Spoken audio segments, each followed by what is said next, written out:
Hello बच्चों, आज हम वाक्य में विराम चिन्हों के अंतर्गत प्रश्नवाचक चिन्ह, पूर्ण विराम और विस्मयादिबोधक चिन्ह के बारे में समझेंगे। प्रश्नवाचक चिन्ह, जिस वाक्य में प्रश्न पूछने का भाव हो उसे हम प्रश्नवाचक वाक्य कहते हैं और उस वाक्य के अंत में प्रश्नवाचक चिन्ह ये इस प्रकार का लगाते हैं। अथवा वाक्य में जब प्रश्न पूछा जाता है या प्रश्न पूछने का भाव होता है तो उस वाक्य के अंत में इस प्रकार का प्रश्नवाचक चिन्ह लगाते हैं और ये लगाना अति आवश्यक भी है। इसको देख करके ही हम समझ जाते हैं कि इसमें प्रश्न पूछा गया है। उदाहरण के लिए, ताजमहल किसने बनवाया? तुम कैसे हो? तुम्हारी पढ़ाई कैसी चल रही है? तुमने ऐसा क्यों किया? पिताजी का स्वास्थ्य कैसा है? अब हम पूर्ण विराम के बारे में समझेंगे।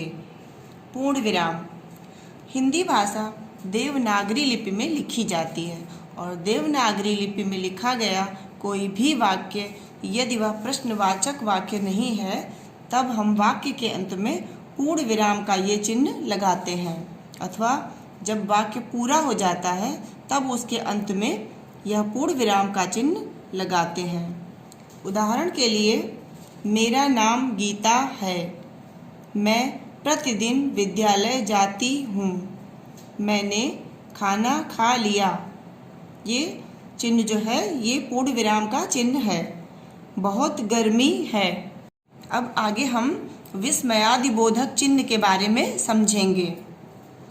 जिन वाक्यों में आश्चर्य, हर्ष, शोक, घृणा आदि के भाव व्यक्त किए जाए उन्हें विस्मयादिबोधक वाक्य कहते हैं और इन वाक्यों में विस्मयादिबोधक चिन्ह का उपयोग किया जाता है। ये चिन्ह है विस्मयादिबोधक का, एक सीधी लाइन और नीचे एक छोटी बिंदी। जो शब्द वक्ता या लेखक के हर्ष, शोक, विस्मय, ग्लानि आदि भावों का बोध कराता हो उसे विस्मयादिबोधक कहते हैं और इसका चिन्ह है ये।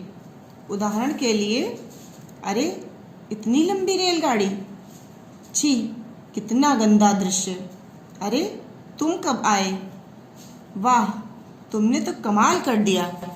तो बच्चों, आज हमने प्रश्नवाचक चिन्ह, पूर्ण विराम और विस्मयादिबोधक चिन्ह का प्रयोग सीखा। तो आपको ये समझ में आया?